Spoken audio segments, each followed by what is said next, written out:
Nakal nggak bang? Apa nakalnya masih di track? Gue SMP, nah gue tuh nakalnya bukan nakal yang kayak berantem gitu, bukan. Cuman nggak bisa nurutin peraturan aja, sesimpel itu.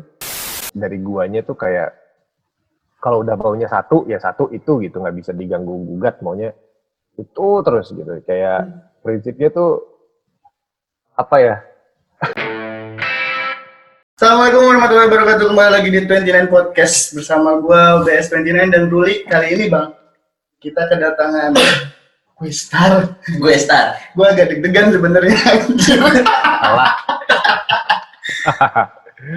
Dua dan anjir gue juga lupa. One and only. Dua and only. Iga Mas Ardis in the house. Anjir. Halo. Bang, thank you banget bang sebelumnya bang udah mau nyempetin. Makasih gue yang terima kasih sudah diundang nih. Kabarnya gimana bang? Alhamdulillah baik, lo gimana kabar? Baik, sehat? Alhamdulillah. Dari dulu bang, dari zaman lu di Bekasi sampai sekarang lu udah pindah, gue belum sempet main ke kantor lu kan. Sekarang sih rumah masih di Bekasi, kantornya aja pindah ke Cipete. Oh, kantor lu pindah di Cipete. Kalau rumah lu masih di Bekasi? Bekasi, sejati gue. Sejati. Anak Pekayon. Pekayon. Lagi sibuk apaan bang sekarang bang? Sibuk sebenarnya lagi bikin musik sih. Kemarin kan sempat rilis single juga. Nah, cuman kalau sekarang tuh kerjaan resminya tuh lagi ngerjain iklan-iklan lah. Alhamdulillah ada aja gitu. Jadi dan udah mulai juga manggung-manggung online. Oh, mau online Jadi udah itu ada sih bang? kesibukannya. Udah ada. Di beberapa waktu ke depan bakalan ada acara. Berarti perubahan apa namanya selama pandemi ini benar-benar ngaruh ya bang? Ngaruh banget sih, terutama kalau di bulan ini sih sudah mulai banyak penyesuaian dari bentuk-bentuk acara gitu ya. Cuman kalau kemarin baru awal tuh Februari sampai bulan ini Februari awal lah. Terus sempat bener-bener yang mati semuanya ya, nggak ada apa-apa, sepi banget. Tapi ya udah di sejak bulan apa nih? Juni ya? Juli Juni. udah mulai Juni ya. Ya Juni ke Juli itu udah mulai ada inilah apa namanya tuh kayak rencana-rencana acara-acara yang udah mulai masuk dalam bentuk-bentuk digital, tapi tetap belum ada acara off air yang ngajak orang untuk datang nonton langsung gitu, belum. Jadi masih bentuknya online. Tapi kalau manggung online kayak gitu tuh ininya gimana bang? Feel-nya? Beda lah. Beda banget. Biasanya kan lu kalau misalnya off air gitu kan, maksudnya kalau gua datang biasanya energinya tuh bener-bener nyampe bang. Kalau online gimana tuh? Ya udah pasti kalau online tuh secara persentase mungkin 50 kali ya, setengah ya. Setengahnya hilang gitu. Ya karena kan nggak bisa dibohongin kan, yang bikin kita semangat di panggung kan juga penonton. Iya. Iya kan, maksudnya kita dapat energinya tuh, maksudnya kita bisa lompat-lompat segala macam ya karena penonton ya kasih energi juga. Ya, sekarang manggung depan kamera cuman, ya maksud gue, tapi gue juga nggak mau jadi kayak setengah-setengah juga ngerjainnya. Maksud gue yang paling penting sekarang kan orang-orang udah bisa kerja lagi, karena itu kan itu sebenarnya yang utama kan ya. Dan gerakin roda ekonominya lagi. Jadi untuk urusan urusan ya pol-polan pas manggungnya ya udahlah diterima sama kerjain sebaik mungkin aja, ini demi kehidupan orang banyak soalnya. Nah bang, apa sih bang yang lu rasain ketika lu lebih sering di rumah bang? Maksudnya kan lu berarti lebih sering ketemu sama anak-anak lu dong ya? Kalau lebih sering di rumah sih sekarang udah adaptasi ya, karena kalau awal-awal ya lu juga kan ngerasain kan pasti kan, bosen lah apalah ada yang depresi segala gitu. Jadi dan sebabnya banyak kan, satu karena nggak biasa, utamanya satu adalah karena tidak ada pekerjaan kan mendadak.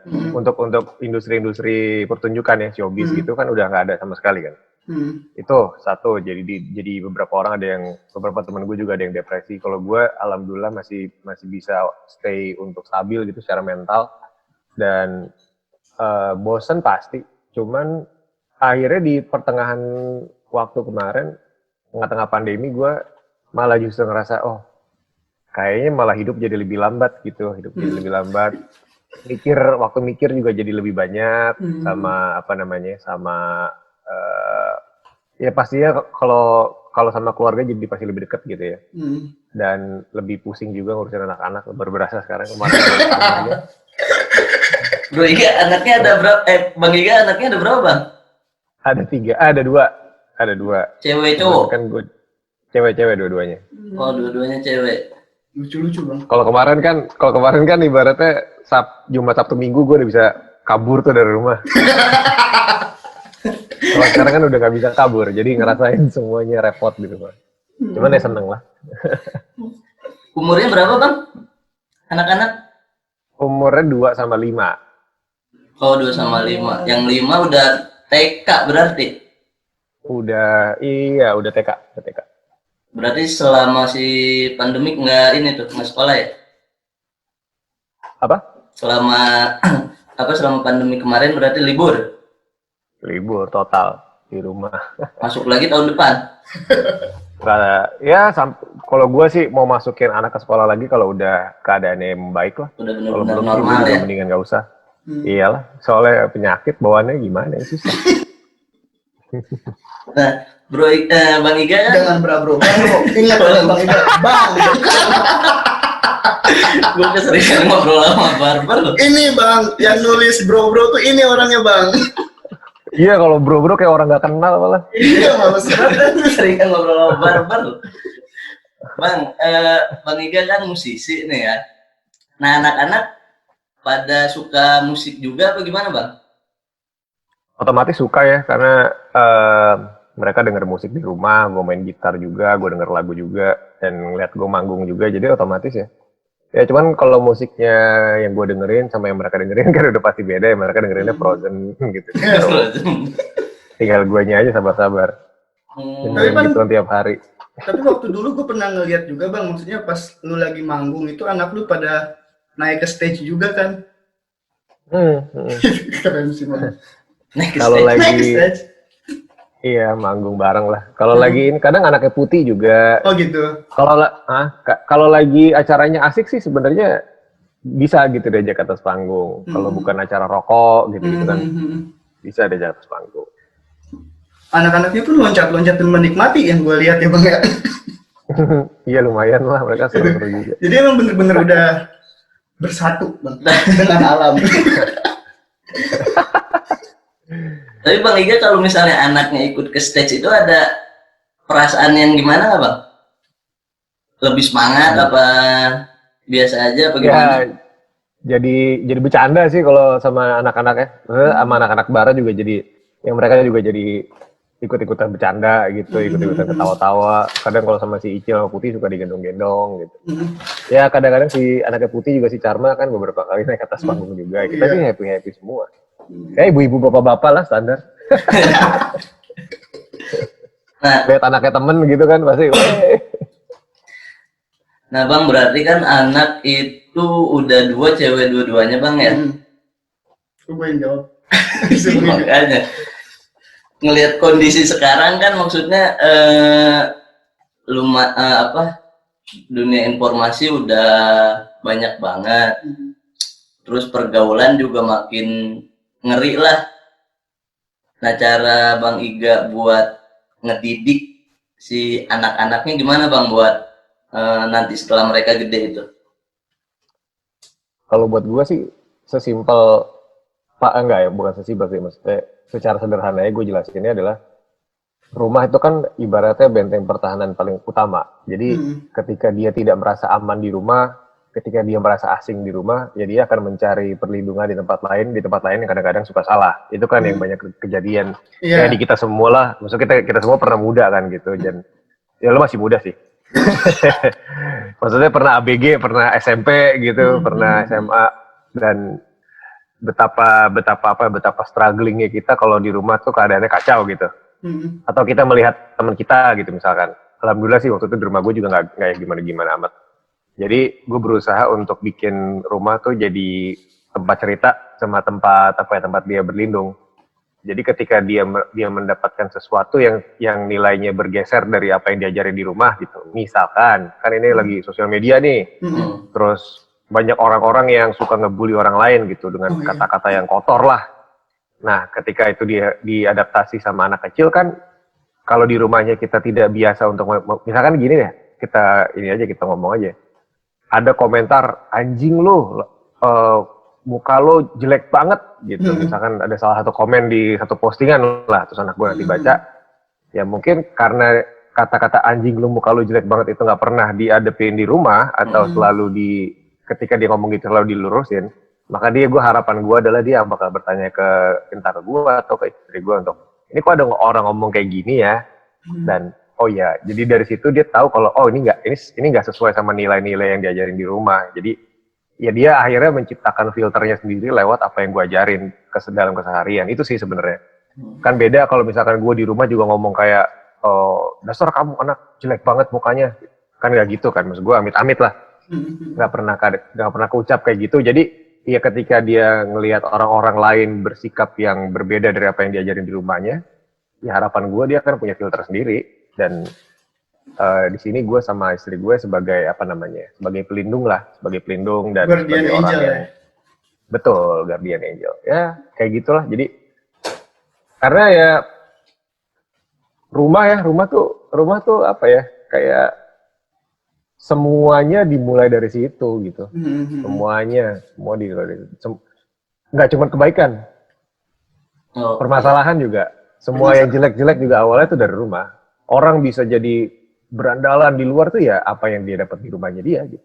Maksudnya apa yang dia hadapin di rumah, kemudian dia jadi orang yang bagaimana, ya itu kan asalnya dari situ. Jadi harapannya gitu, kalau di rumah diajarin yang baik-baik, keluarnya juga baik-baik. Tapi Bang Iga ini sama anak seterbuka apa Bang? Apa udah kayak teman, apa ada jarak sebagai anak sama ayah, apa gimana Bang? Kalau gue di rumah jadi polisi galak. Dia kan dekat sama ibunya. Maksudnya gue mengarahkannya emang seperti itu gitu. Jadi ya gue juga main sama-sama dekat gitu. Cuman kalau udah bagian yang misalkan anak gue udah sama istri gue udah susah nih dibilangin, nah baru deh panggil bapaknya tuh. Baru gue dipanggil, nanti kalau gue udah ngomong, mereka biasanya langsung set gitu, langsung diem entah langsung melakukan apa yang harus dilakukan gitu. Tapi sorry Bang, ini jadi bahas tentang lu jadi bapak-bapak kan. Soalnya kita nggak ngerti musik ya Bang ya. Kita cuma penikmat doang. Ya nggak apa-apa, santai aja. Santai. Ya kira-kira gitulah maksud gue. Apa jadi satu polisi galak, satu polisi baik gitu. Tapi lu ini tipe ayah yang manjain anak-anaknya, apa aja diturutin, apa ada batasan-batasannya Bang? Nah itu sebenarnya yang larang-larang malah kadang suka istri gue. Kan gue suka banget tuh beliin anak-anak gue apa gitu. Misalkan kayak mau beliin buku ini atau mau beliin baju ini, mau beliin mainan, kadang istri gue udah janganlah, kemarin kan udah, jangan kebiasaan dikasih-kasih gitu. Karena sebetulnya gue tipe yang manjain banget, cuman ya untungnya bini gue dia bisa ngerem lah. Jadi ketika anak gue nggak jadi beli mainan, jadi gue bisa beli sesuatu. Gue pribadi. Budgetnya budget mainan, ujungnya jadi apa tahu. Jadi efek atau jadi gitar baru Bang? Jadi sepeda. Lagi hobi buat main sepeda Bang? Dari dulu ya rumah ya? Sebenarnya sih iya, sih dari 2010 udah main gitu. Cuman ya timbul tenggelam lah. Tapi ya emang olahraga gue dari dulu cuman sepeda yang gue bisa gitu, yang gue nyaman. Kalau yang lain kayak bola apa gue kan nggak bisa ya. Tapi road bike ya Bang ya? Sekarang jadi road bike, dulu mah urban aja ya, maksudnya hybrid bike gitu yang bisa dipakai buat di perkotaan. Bang, ke 0 kilometer. Kenapa? Kita bareng ke 0 kilometer Sentul. Waduh. Gitu. Gue diajakin cuman belum berani. Takut moonwalk, terus sepeda gue mundur lagi cuy. Moonwalk. Yang penting kita harus upgrade Sentul ke sana katanya Bang. Iya, parah sih. Bener. Gue hari Sabtu nih kayak mau ada rencana diajakin ke Bogor sama teman-teman gue nih. Kemana Bang? belum tahu sih kemananya. Dia bilang, ayo Sabtu ke Bogor dari Bekasi, pulang pergi berapa kilo? Ya 120-an. Nah, siap. Gue pikir-pikir dulu ya. Boleh lah kalau misalnya ke Bogor kapan-kapan nanti ayo kita ke 0 kilometer bang. Ke Bukit Pelangi. Bukit Pelangi, mantap. Itu kilometer 0 itu bukan sih? Sentul? Iya, kalau Bukit Pelangi sebelum kilometer 0 kalau dari arah sini. Kalau dari arah Sentul sana sesudah. Itu nanjaknya berapa kilo sih? Gila tuh. Nanjaknya mah nggak jauh bang, 15-an ya. 15 nanjak. Cuman gila emang. Iya, gila sih, gila. Jadi selama pandemik naik sepeda jadi lebih rutin bang? Iya, karena kegiatan di luar rumahnya jarang ya. Maksudnya kan jadi kayak meeting, kayak presentasi apapun itu kan jadi online semua, bisa di rumah. Jadi ya udah online kayak gini-gini paling 1 jam. Habis itu udah sisanya gue nggak ngapa-ngapain nih, gue sepedaan aja atau enggak bikin lagu gitu. Gitu aja udah keseharian gue mah. Enak malah. Terus sepedahan paling jauh berapa kilo bang? Kayaknya hampir 60 kilo deh. PP atau sekali jalan? PP 60 kilo. Gitu. Belum jauh-jauh amat lah dibanding teman-teman gue yang lain mah. Gila-gila ya. Nah, gue mau balik lagi ke ini bang, pembahasan ke anak nih bang. Nah, lu ada prinsip-prinsip tertentu yang lu tanemin ke anak nggak sih bang? Prinsipnya sebetulnya prinsip paling dasar justru kayak hormat menghormati, tolong terima kasih, gitu aja sih sebetulnya. Jadi nggak ada nilai-nilai yang terlalu spesial, terlalu spesifik. Cuma justru nilai-nilai dasar itu kan yang malah di hari ini kita sering kekurangan gitu. Betul. Toleransi, tenggang rasa, tolong terima kasih, itu aja kan masih sering banget orang yang hal lupa. sepele kayak gitu. Berarti yang lupa ya. Prinsip-prinsip yang lu tularin ke anak lu, yang lu tulis di lagu-lagu lu ya bang? Ya kurang lebih sih, cuma tidak se-eksplisit itu ya kalau karena kan kalau dari misalkan mendidik gitu kan tentunya berbeda ketika kita emang mencurahkan perasaan lewat lagu yang sifatnya puitis gitu. Ya, kalau mendidik ya itu tadi kayak apa namanya kayak ya gua sangat mencontohkan untuk kayak ketika dikasih harus bilang terima kasih dan ketika minta tolong juga harus pakai kata tolong gitu, jangan kayak ambil gelas gitu. Ya, ambil gelas gitu, harus pakai tolong. Sebenarnya hal-hal yang kita anggap remeh itu sih tadi sebetulnya yang karena saking dianggap remeh jadi orang lupa ngajarin. Kadang-kadang jadi gitu ya. Akhirnya kita secara makro menjadi apa ya? Sosialisasinya itu jadi kayak gini nih, kayak jadi tenggang rasanya kurang, terus apa tidak saling memahami prinsip masing-masing lah, jadi berantem mulu di mana-mana gitu. Ya padahal harapannya sih sebetulnya kalau diajarin dari kecil gitu bisa lebih baik lah. Makanya gue juga secara luasnya, secara umumnya gitu, gue pengen memperbaiki generasi yang sekarang nih, yang generasi kita semua lewat anak gue nanti, semoga di generasi dia jadi lebih baik lah keadaannya, nggak gini-gini amat gitu kayak sekarang. Jadi lu nyiapin anak lu buat jadi musisi juga bang? Enggak sih, maksudnya gue mah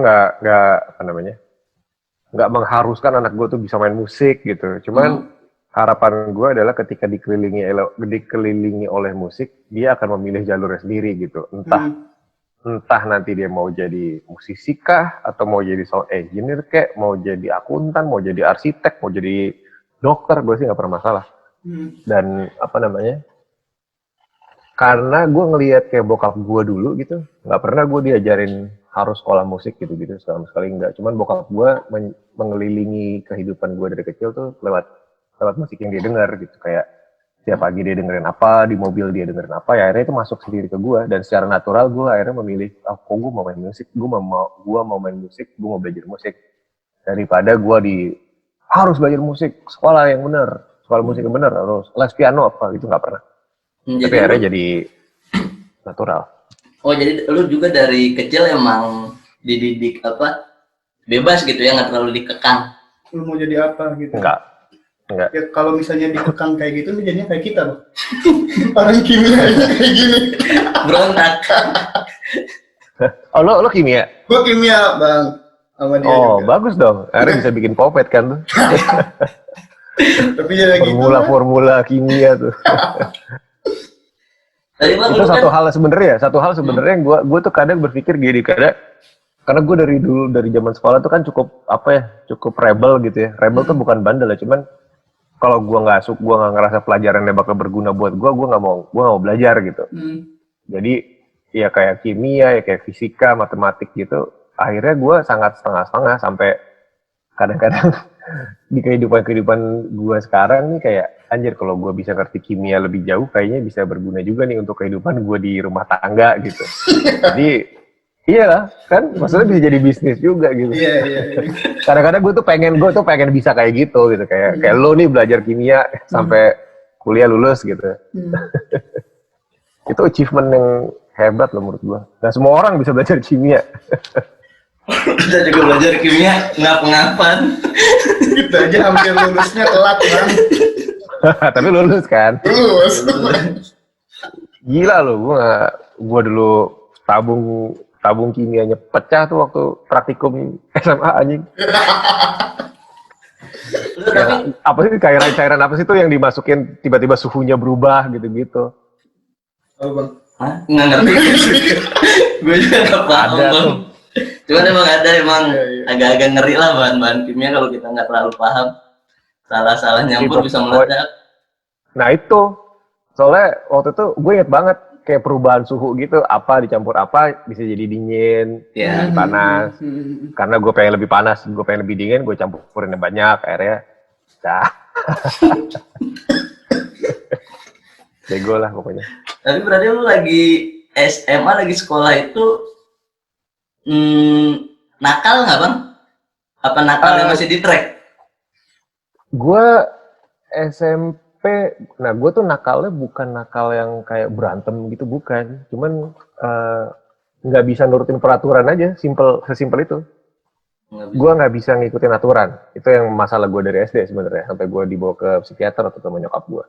Oh, Gue nggak karena bisa ngikutin aturan. Nggak bisa ngikutin aturan aja. nggak tahu Nggak lu juga. Jadi apa? Nggak tahu lu juga maksudnya, karena kan ada yang nggak pengen nurutin aturan tuh karena gue males ngapain sih begini-beginian gitu. Kalau gue lebih ke karena gue nggak ngerasa itu berguna buat gue, intinya di situ. Jadi kalau Tapi ini gue nggak ngerasa sampai dibawa ke gue Sampai ke psikiater, Bang. sampai dibawa ke psikiater waktu kelas psikiater. 5 SD. Gue nggak mau dengerin guru gitu. Tapi gue nggak ngelawan, gue nggak bilang kayak kata-kata kasar gitu, nggak pernah. Cuman emang nggak mau aja. Kayak, Iga coba kumpulin, coba maju ke depan, nggak mau. Coba ini nggak mau gitu. Belajar ini nggak mau, bener-bener nggak mau aja. Gue mau tuh cuman kayak belajar bahasa, belajar seni, itu gue mau. Maksudnya seni gue bagus banget waktu itu di SMP, di SMA tuh paling oke lah. Sisanya kayak matematik gitu-gitu emang nggak mau aja gue. Intinya nggak bisa diatur, intinya gitu. Tapi di pas Nah, ini psikiater ujung-ujungnya ada hasilnya Bang. Hasilnya sih kalau psikiater mah lebih ke diagnosa ya. Jadi kan kayak untuk mengetahui apa yang terjadi di dalam gua, kemudian laporannya dikasih ke nyokap gua. Kan gua juga nggak bisa baca. Oh lu nggak Dan ya udah, kata nyokap gue emang intinya gua bukan anak yang punya gangguan mental atau apa, cuman emang nggak bisa diatur aja. Lebih Tapi nggak berprinsip bandel, ya. nggak bandel kayak anak bikin kerusuhan di sekolah, berantem gitu, enggak. Emang nggak bisa diatur aja. sampai sekarang. Sampai ya, kalau sekarang sih nggak tahu ya. Kayaknya juga orang lebih udah nggak ngatur gue lagi gitu, maksudnya. Iya udah gede juga. Udah terserah Mas Iga aja lah. Tapi sifat ini nurun ke anak nggak Bang? Nah, gue juga nggak tahu ya, cuman anak gue yang kedua tuh emang agak lebih ini dia. Kalau maunya A ya harus A gitu, dibanding sama kakaknya lebih sans lah. Yang kedua ini kayaknya sih lebih keras kepala. Ya itu sih sama itu kadang-kadang tuh kalau yang dari guanya tuh kayak kalau udah maunya satu ya satu itu gitu, nggak bisa diganggu gugat, maunya itu terus gitu. Kayak prinsipnya tuh apa ya? Kayak satu arah terus gitu loh, kayak kalau gue maunya gini nggak bisa dikasih ke yang lain, harus Sampai itu kayak beli mainan, mau sepatu, mau pilih warna baju ya harus itu kalau kata nyokap gue sih. Jadi emang ngurun kayaknya bang. Kayaknya sih. Tapi kayaknya ujung-ujungnya sih maksudnya implikasi ke musiknya ada gitu ya kayak ya akhirnya gue bisa bikin musik dengan jenis tertentu dengan gaya tertentu ya mungkin karena sifat itu juga dan gue rasa semua seniman rata-rata punya sifat itu sih rata-rata tuh seniman punya sifat keras kepala yang cukup tidak wajar sampai akhirnya dia bisa bikin sebuah karya yang monumental gitu menurut gue sih gitu. Sebenarnya ini cukup menarik buat dibahas, cuman nanti kita bahas di topik selanjutnya kayaknya lebih seru untuk kayak gitu nih. Nah bang, lu bahas aja nggak apa-apa lagi. Bahas aja katanya. Biar ada lanjutan lagi. Lanjutan lagi. Seru. Iya. Bang, lu tipe orang tua yang fasilitasin anak, apa yang ngasih pelajaran anak supaya dia bisa bertahan hidup gitu loh bang. Karena kan kalau kita kayak manjain dari kecil, udah gedenya dia yang udah gitu kan hidup kan kita tahu keras banget gitu. Nah lu tipe orang tua yang kayak gimana bang? Gini, kalau gue sifatnya lebih memfasilitasi, tapi tidak memanjakan. Dalam artian, misalkan anak gue seneng musik nih, kayak dia ngelihat gue nyanyi gitu, dia pengen bisa nyanyi di rumah. Gue kasih fasilitas berupa kayak mic-mican mainan gitu atau gitar-gitaran mainan. Nah cuman ketika dia kemarin itu sempat meminta sebuah jam tangan yang bisa video call apa segala macam, itu gue nggak beliin karena menurut gue harganya terlalu mahal dan gue nggak pengen dia terlalu dikasih apa yang dia minta gitu. Jadi sebenarnya konteksnya juga penting kayak ketika dia minta apa, kita juga orang tua harus tahu kalau misalkan dia minta buku nih, jadi anak gue lumayan suka baca ternyata gitu. Dia minta buku binatang lah. Gue dengan senang hati membelikan karena ya buku kan sifatnya beda sama mainan ya. Yeah. Buku ya lo bisa baca satu, kemudian lo bisa menganalisa sesuatu dari situ, lo bisa mengenali objek, lo bisa membaca tentunya, dan lo bisa mendapatkan ilmu-ilmu sederhana soal binatang. Dan kalau kayak gitu gue dengan senang hati membelikannya dan anak gue juga akhirnya jadi tahu gitu misalkan kalau macan itu makannya daging, kalau kalau jerapah makannya tumbuhan gitu. Jadi sesuatu yang sifatnya emang ada manfaatnya secara edukasi, gue akan membelikan itu dengan senang hati. Cuman kalau sifatnya pleasure kayak cuman ada jam bisa video call, bisa dipakai buat berenang, ketika harganya mahal dan gue nggak ngerasa itu berguna amat, nggak gue beliin. Gitu. Sebenarnya orang tuanya juga harus bisa menganalisa keinginan anaknya juga sih. Kenapa dia mau beli ini? Berarti kan ada yang dia lihat nih, kayak waktu itu ternyata dia di YouTube channelnya siapa gitu ya, anak-anak yang suka review mainan. Dia lihat dari situ. Berarti balik lagi, gue mungkin mesti ngarahin dia supaya lebih punya tontonan yang lebih edukatif. Nah, jadi kayak gitu. Karena anak-anak tuh nggak tiba-tiba dia minta jam mahal gitu. Yeah. Kalau dia nggak ngelihat dari sesuatu tempat kan. Nah, akhirnya daripada kita repot-repot memotong buntutnya, kita cari dulu pangkal permasalahannya. Sumbernya dari mana nih dia sampai bisa minta kayak gini? Ternyata yang tontonan. Nah, ya tontonannya diarahin lagi. Akhirnya itu berdampak gitu. Jadi sebenarnya podcast ini tuh lu berguru ke Bang Iga. Bang. Iya. Soalnya anaknya dia juga cewek, Bang. Dan masih baru 2 tahun. Sama anak gue yang kedua ya. Iya, kayaknya. Tontonan YouTube tuh ya, maksudnya nggak boleh ngomong channelnya lah, nggak enak. Banyak tuh yang akhirnya bikin anak-anak jadi konsumtif, karena kan banyak yang review mainan tuh. Nah, review mainan itu bagus-bagus kan tuh. Ya kalau yang di YouTube itu kan mereka dapat endorse lah dapetnya gratis gitu. Cuman buat yang nonton kan jadi minta beliin macam-macam gitu. Iya. Tapi itunya yang harus dijaga. Lu ngasih kebebasan si anak buat megang gadget apa ada batasan-batasan tertentu, Bang? Sementara ini gue lagi kewalahan untuk untuk ngasih anak gue mainan kan, karena maksudnya bukan ngasih mainan, beliin mainan, cuman ngasih dia waktu untuk bermain gitu, karena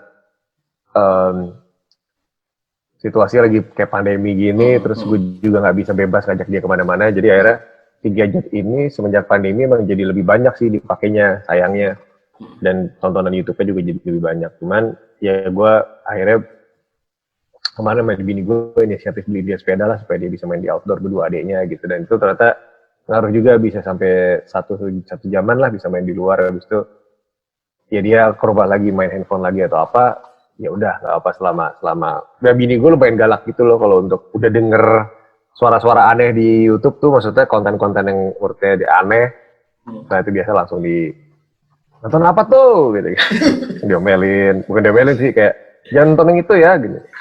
Dia lumayan galak tuh. Iya, karena di YouTube kan, nah itu makanya soalnya kan ngerinya juga si anak kecanduan gadget bang, entah itu YouTube, entah itu mainannya. Ya, kalau mainan aktivitas masih mending, misalkan kayak bola gitu, atau misalkan kalau anak lo cewek juga baju Frozen gitu. Baju Frozen. Ya, iya bener. Tapi itu kan berupa aktivitas kan ujungnya kan. Maksudnya dia pakai baju itu, dia kemudian gerak-gerak, dia main sama temennya lah apa serah ya. Atau pura-pura jadi apa gitu. Itu masih lebih mending lah, lebih ada aktivitasnya dibanding kalau dikasih handphone diem gitu nonton lama, tak ketawa-tawa sendiri. Nah bang, nggak lama ini kan Bang Iga ngeluarin lagu baru ya. Apa judulnya? Krisis hiburan. Nah, krisis hiburan. Berarti itu terinspirasi dari selama pandemik ini bang ya? Betul sekali. Itu lagu pertama lu solo atau sebelumnya ada sih bang? Yang pertama kali solo itu yang gue rilis. Tapi langsung lagu bercandaan itu. Tapi langsung rame banget ya bang ya, di Instagram juga bang ya, banyak ya, yang ikutan. Iya, terus nggak tahu ya, tiba-tiba jadi banyak yang pakai lagu itu buat sepedahan gitu. ada yang lagi chill di pinggir pantai kan. Iya anjir, ada yang lagi di atas genteng lah, apalah main gitar. Gue bilang wah aneh-aneh aja, cuman ya lucu lah, positif gitu. Gue grogi bang, sumpah bang, nanya sama lu. Iyalah santai aja kali. Ketemu langsung aja gue geter, apalagi gini kan. Santai aja jangan gitu-gitu. Terakhir bang nih, pesan buat Bang Iga deh, buat bapak-bapak yang ada di luar sana. Maksudnya kan gue juga, ya alhamdulillah juga kan, gue juga istri lagi hamil nih, bentar lagi gue juga. Alhamdulillah, berapa bulan? 7, mau 7. Berapa bulan? 7. Iya. Cewek cowok? Cowok. Wah mantap. Makanya dari tadi gue gak banyak ngomong, gue gak paham kan, jadi gue nyimak aja. Seru. Yeah. Pesan terakhir ini bang, buat bapak-bapak yang ada di luar sana deh bang. Iya sih, kebetulan juga banyak bapak-bapak yang curhat sama gue ya, teman-teman gue sendiri gitu. Banyak sih ya yang di masa sulit ini banyak yang kehilangan pekerjaan juga, dan banyak yang akhirnya mesti banting setir ke profesi lain, dan banyak juga orang-orang yang masih bekerja di bidang yang sama, cuman mengalami surutnya finansial secara luar biasa gitu. Saran gue sih selalu bisa ngelihat ini ya, selalu bisa ngelihat kesempatan lain. Maksud gue banyak sekali juga teman-teman gue yang lain yang tidak malu untuk banting profesi, jadi dari fotografer menjadi jualan masker dan jualan makanan, dan akhirnya jadi sales apapun itu gitu, selama itu bisa membuat dia bertahan hidup sama keluarganya. Jadi menurut gue kadang kita dipaksa untuk cepat bisa ngelihat peluang lain dan harus bisa gerak lebih gila-gilaan lagi gitu di masa sekarang. Jadi saran gue adalah kalau bisa dilihat kesempatannya, kalau bisa dilihat peluangnya, jangan malu-malu ambil, dan semoga dilindungi juga dalam melakukan pekerjaan barunya gitu, dan dikasih semangat untuk nafkahin keluarganya. Itu aja dari gue. Sama kayak kita lah bang. Kemarin pas di masa pandemi kita biasanya dagang pomade, tiba-tiba dagang hand sanitizer. Tapi itu bener loh. Yang penting kan cuan. Yang penting cuan. Hari gini mah itu aja dulu yang utama lah. Bener. Makasih banyak Bang Iga ya buat waktunya ya. Iya, thank you banget ya. Thank you. Sorry banget udah ngeganggu. Makasih bang. Santai lah. Thank you. Yo bang, makasih ya. Yo, sama-sama.